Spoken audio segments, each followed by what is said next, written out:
था। ठीक है, ये रुचिका इस लेवल रुचिका पे अग्रवाल देश इसका के जवाब साथ देंगे, उसके गद्दारी बाद कर रहे दानिश हैं। कुरैशी आपकी बात आ रहा हूं। जी, ठीक है, ये सब कर्म जो है इनके आज जनता के सामने है, ठीक जिस है। पर नहीं रुचिका अग्रवाल को नहीं लेके आइए बच जी। सकते अब। रुचिका अग्रवाल जी।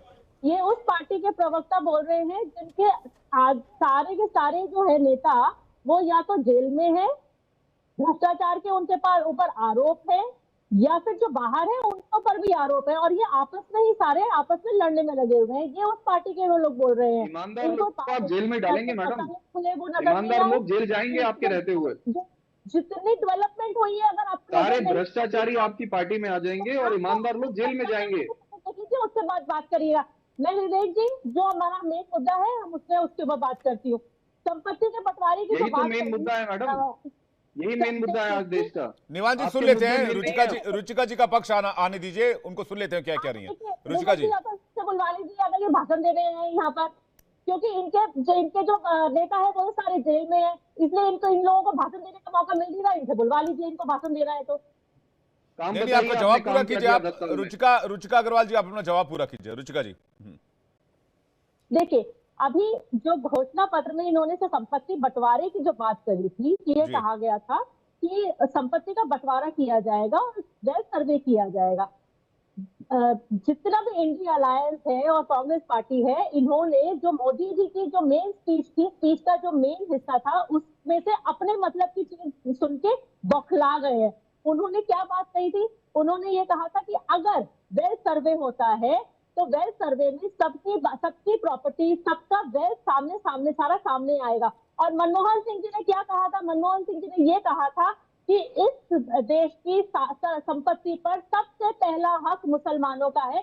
ये इन्हीं के प्रधानमंत्री, इंडिया अलायंस में ही कांग्रेस के प्रधानमंत्री मनमोहन सिंह जी ने ये बात बोली थी।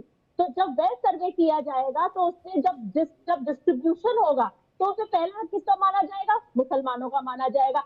क्योंकि ये बात मोदी जी ने बोल दी है, ये लोग बौखला गए हैं और इन लोगों को अब समझ नहीं आ रहा कि हमारी अपनी करी हुई बात हमारे ऊपर ही पलट में आ गई है और अब इसको कैसे संभालें, इसलिए बौखलाए हुए हैं। क्या मुसलमानों के साथ या रुचिका जी के साथ दानिश कुरैशी को लेकर आई स्क्रीन पे रुचिका जी, लेकिन एक बात समझ नहीं आई। ये बात तो ठीक है रुचिका जी, आपको माइनॉरिटी मानते क्यों है? ये सेकंड हाईएस्ट मेजॉरिटी है यहाँ हमारे देश की, ये अपने आप को माइनॉरिटी मानते क्यों है? मुझे ये बात समझ में नहीं आती। ठीक है, लेकिन बंटवारा किया जाता है, जिस तरीके का हर जगह बंटवारा किया जाता है, जहां जहां प्रदेशों में आते हैं, जहां इंडिया अलायंस की है, वहां पर हर जगह तुष्टीकरण का सामना किया करते हैं, सारा तुष्टीकरण किया जाता है। क्यों नहीं हिंदुओं को अपना राइट मिलता? संदेश खाली होता है, क्यों इनकी इंडिया अलायंस की संदेश खाली में? रुचिका जी एक बार भी लड़की हूँ, लड़ सकती हूँ कहने वाली प्रियंका वाड्रा क्यों नहीं गई संदेश खाली में बात करने के लिए? नहीं गई, क्योंकि वहां पर उनका तुष्टीकरण जो है वो खतरे में आ जाता।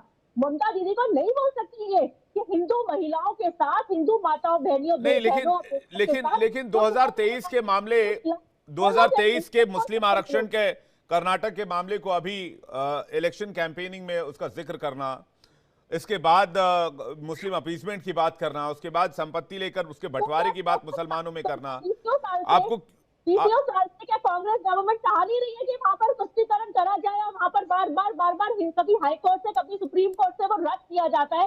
विधानसभा में बिल तक पास कर दिया था इन्होंने उस रिजर्वेशन बिल के लिए। क्यों कोशिश करते हैं? जब संविधान की बात करते हैं तो संविधान में कहीं नहीं लिखा हुआ कि धर्म के आधार पर, पंथ के आधार पर रिजर्वेशन मिलना चाहिए, इकोनॉमिक स्टेटस के हिसाब से मिलना चाहिए। लेकिन नहीं, ये लोग लेना चाहते हैं रिजर्वेशन, और उस बात में कांग्रेस अड़ी हुई है सिर्फ किसी वोट बैंक की राजनीति के लिए, और इनके पास कोई और मुद्दा नहीं है, सिर्फ वोट बैंक की राजनीति करनी है। ठीक है दानिश कुरैशी जी, इंडिया अलायंस की कोशिश ये है कि मुसलमानों के अपीजमेंट के जरिए मुसलमानों का वोट बैंक हासिल किया जा सके। देखिए, अभी सबसे पहले हमारी बहन ने एक बहुत अच्छी बात कही है, बहुत अच्छा लगा मुझे। उन्होंने ये कहा कि देश के अंदर में धर्म का आधार नहीं होना चाहिए, अपीजमेंट का पॉलिटिक्स नहीं होना चाहिए, और जो है समानता के आधार पे होना चाहिए। दिक्कत इनकी क्या है कि ये सारी समानता जो है यहाँ दिखा रहे हैं और सीए में असमान हकों की बात करते हैं। तो ये जो दोहरे मापदंड है ये सामने निकल के आते हैं। दूसरे नंबर की बात मैं आपको एक और बता, बीच में इंटरप्ट मत करिए। अरे मोहतरमा, इंटरप्ट मत करिए, सुनिए। अरे मैं खत्म कर लूं फिर बोलिएगा।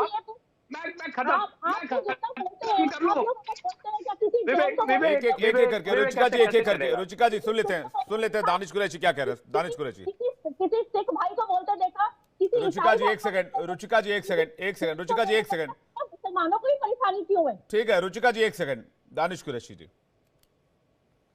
देखिए, संदेश खाली में जो कुछ भी हुआ वो एक बर्बर असमान घटना है और उसकी निंदा करनी चाहिए। लेकिन संदेश खाली की इतनी चिंता है, अच्छी बात है, होनी ही चाहिए, महिलाओं की बात है, लेकिन यही मामले आपको नॉर्थ ईस्ट में हो रहे दंगों में नहीं दिखाई पड़े, वहां बहनों में नहीं दिखाई पड़े। दूसरे नंबर की बात, मैं खैर भारतीय जनता पार्टी, अरे कांग्रेस का प्रवक्ता नहीं हूँ, ना और किसी पार्टी का हूँ, माननीय ना गृह अलायंस मंत्री में हूँ, जी लेकिन वहाँ पर सुनिए, गृह मंत्री जी वहाँ पर अरे रहे सुनिए थे। तो, अरे मोहतरमा सुन तो लीजिए, आप अपने तरीके की तरह आप अपने कुछ भी बोल रहे थे, रुचिका हम सुन अग्रवाल रहे जी थे।